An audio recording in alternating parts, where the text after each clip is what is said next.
Okay, FM 101.7.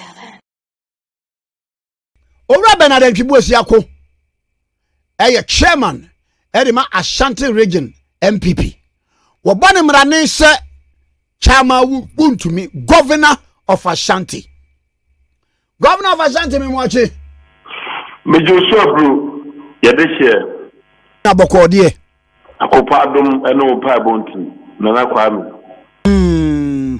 No we die maba nchen a eya ye bie nominations say obi owo pepa so obegina wo mpesua bia so ewo wo region Ashanti region nipa kro no wo mefa na so far wutietie mu a chairman e kwasai Yo kwame dedika no mamen chia na men chia tiefo nyina no kwasem no say ye bie nomination no the general secretary or the Tudra, any idea would be was oh yes, the idea Tudra, and they time the Kwakokura press conference room, since na media talk press conference, my press conference in me. Na a China and a Shia so the regional council meeting. Nti ebe no constituencies ni na niema bia waso bia na nsa kan ni ade bia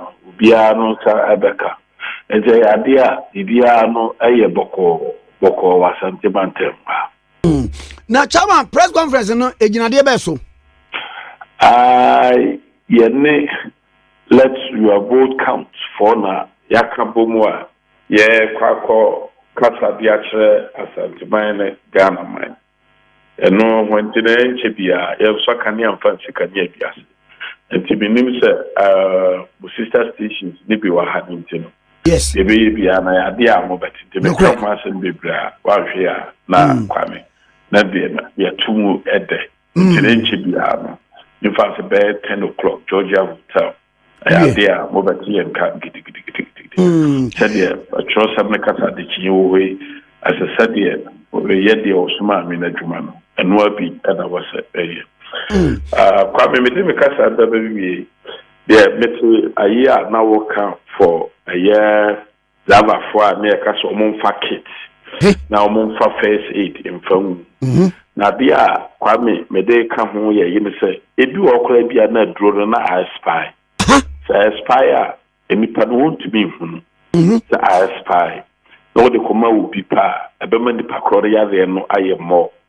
the mestre minister for transport and they said onhunu aye MTTU boss police asue na fa nakachi na omunye training and fama aye adabafo kamia ye say uhwemu a the police food in a so a dear pa kwame obi entimi nka ho asem but as ya accepting necessity the police food in a so wo hwe pa no a o mani chi ha Ghana ne Tangana ho sin say ya be hwese ka na kura no adimu na se ka no eye the beju se driver ni ene obi a wakọ na wa ba beduru fie asurutwe mu na sisi ya na ye weather no esesa ya weather no se weather na wo fa na sisi ya na ebo asi ahomachi ne ade eye yiri na enti ye best Minister of Transport or ni MTTU for on spending more time our radio station TV station no na o muntibi vunu se bodura yentutu America o say kanina yesano na ayiwa obi bonyum droba banza sabokai sa nyum no a na ye se ebono se na se ekopro nyasa no a na ye dia ya awareness na etimiti efutuo kese edeba etibesere ye police no any minister of transport so mo ka bomu pa no mutimi nya sika sisi no o style ase memfa ne se be 100 years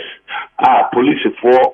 there be a wujina kwan so any ade no there be an de omo ye na wo se timi system kakra etimi system kakra da etimi ye more adusua ebe ye de pass o ko abruchi the police page now maybe a obejo 5 Ghana na say obejo 10 Ghana city chairman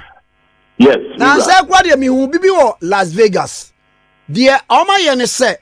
police ne kokko ha no camera bo ho enti enkomo a wudie nyina office fo na wo mo so te mo office no wo mo ti nkomo a oni ni die nyina o okay enti just wo be der kwa no akosere sika okay okay oh just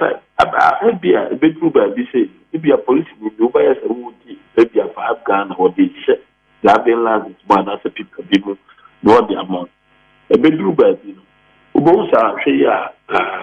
o se trotro no wo a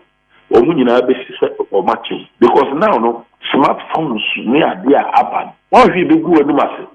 saka credit be gu anu ase enti me the mesre ne say MMTTO now say IGP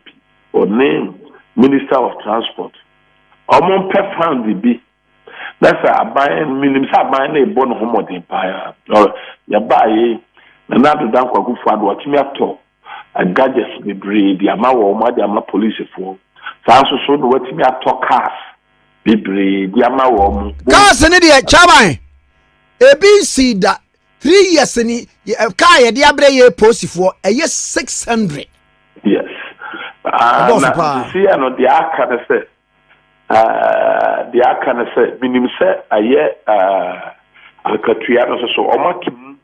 omatum obi a oye ban adwuma bia akatua me so omatumu 10% saa ye you know ya na me monitor aye but me stress say percent police for no jaya I was a Minister of Transport ne IGP no mo kabom no mo timi hu sisi ade ebia wonso man panyi ko for bae no betu wo makatu mu pa for the first time tesema police ba be ya kono but the rest dey na do dan ko fu ado aye a wa ya ade pa but the Minister of Transport ne IGP be kabom they ya person ke ebia the incentive kakra bi be ka hu sei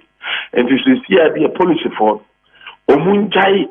5 cities in 10 cities a year I have there umbetimanya buo pa they will get respect and na ye yin so free wa omuso adwuma pa no so I person omo ye no so they can do it better but okay I hear Deuteronomy chapter 16 verse 18 or say no bia no a o tie dagudi bia no or say maninyansa ira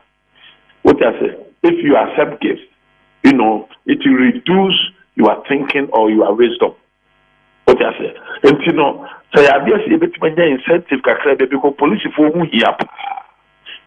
o mu who here pa kwabe police for who here pa country bia o pe koso bia police for who here